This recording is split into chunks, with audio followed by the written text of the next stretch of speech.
अस्सलाम वालेकुम टू आल संगात। क्या हाल है जनाब? ठीक ठाक हो, फिट फाट हो, सेहत तबीयत सारे वीरां दी ठीक ठाक है। तुसां दे पे सादा यूट्यूब चैनल फखरे देहात।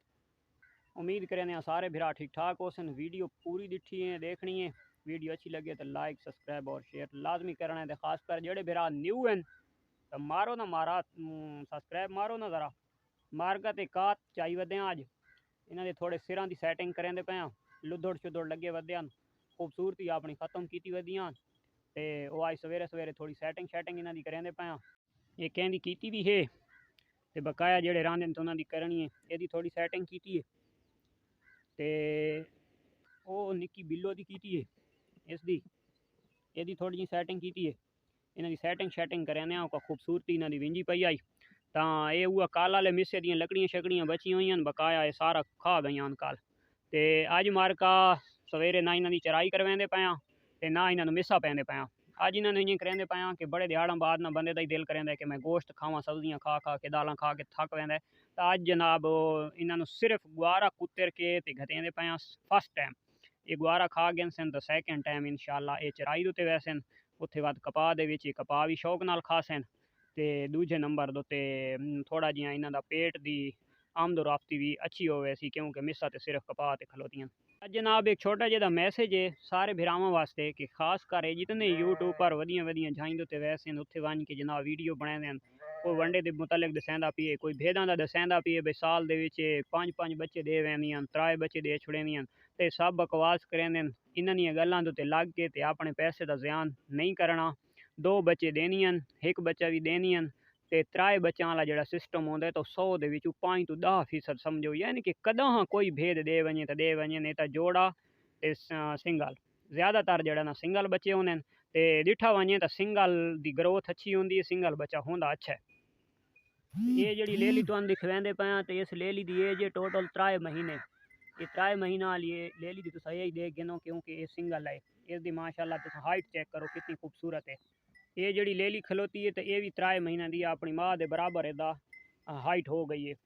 ये ग्रोथ होंगी है सिंगल बच्चे की ग्रोथ बड़ी अच्छी थी वही है। एक जी वो लेली खलोती है तो एक ये जी खाँदी खलोती है तो इन्हों की माँ ये खलोती है इन्हों की आप तुम चेक कर गिनो ये दूजियां ले लियां तो 20 दिहाड़े 15 दिहाड़े वधियां तो जड़ियाँ छोटियां उन्होंने हाइट दूजियां वधियां भेदा जितनी थी गई है 3 सवा 3 महीना की तो सिंगल फल की जी ग्रोथ है बहुत चंगी थी है तो उदे दुध भी माँ का बहुत थी है तो डबल बच्चा भी सौखा पाला इस भेद ही माशाल्लाह 2 बच्चे हैं होनी तकरीबन उम्मीद काफ़ी है कि जेड़ा ये पेट की माशाल्लाह पोजीशन है तो इंशाल्लाह वध भी है 2 देसी तो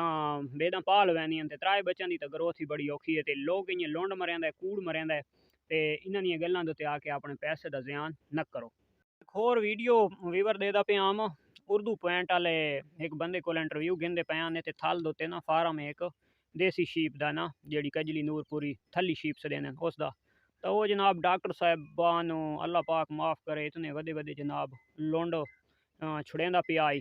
भाई अस सारे दिहाड़ इन्हों चारा पैने ये वो करके ते शाम टाइम 10 किलो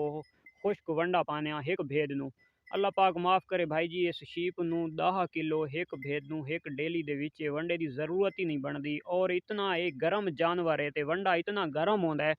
तो उसनू कोई ज़रूरत ही कोनी 10 किलो वंडे की और एक भेद एक दिन दे विच 10 किलो वंडा बर्दाश्त भी नहीं कर सकती वो तो मर वैसी गरीबनी लेकिन वो अल्लाह पाक माफ़ करे तो दुनिया जनाब दिती पई आई तो ये जै कोई झूठा दो फराडा लांदो तो वन के अपने पैसे का नुकसान न करो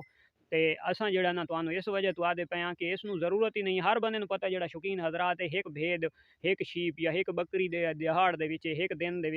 10 किलो वंडा कितने बर्दाश्त कर सकती है लेकिन वो अल्लाह माफ़ करे आदा प्या भाई एक दिहाड़े के 10 किलो वंडा देने और साल के 2 सूए गिनने तो साल के 2 सूए कैं सूरत ही नहीं आ सकते भाई जी। ये जनाब 6वें महीने इन्हें बच्चा देनियां 5 महीने पूरे करनियां 6वें महीने बच्चा देनियां 2 2.5 महीने इन्होंने लग वैंदे वत उस तो बाद वन के क्रॉसिंग करनी वो भी बच्चा टाइम नाल तलू कढ़ गिनो साइड ते कर गिनो तो वो यानी कि उको यानी कि जल्दी जल्दी भी भेद क्रॉस थी वे तो वत भी 15 14 15 महीने लग वैंदे 15 महीने 16 महीने तो वो जनाब एक साल दे विच आदा प्याई 2 बच्चे ते 10 किलो वंडा अल्लाह माफ़ करे 10 किलो वंडा भी भेद नहीं खा सकती एक दिन दे विच और 2 सूए भी एक साल दे विच भेद नहीं दे सकती कम अज़ कम 15 महीने 14 महीने 15 महीने सूए दो तो सूआ देवण दो ते भेद दे आ वैन और भेद दे लग मारका माशाल्लाह चराई वाली झाद उत्ते पहुँच आया। यही हुण कपाह टुकीवन लग गई है। तो चलो चंगा थी गया टुकी पई आई ना जड़ा उत्ते पतरा शतरा आई तो माशाल्लाह माल खांदा पिए। आज दी वीडियो इतनी, कल मिलते हैं एक नवी वीडियो दे चे नवे टॉपिक दे। तब तक दो इजाजत। अल्लाह हाफिज।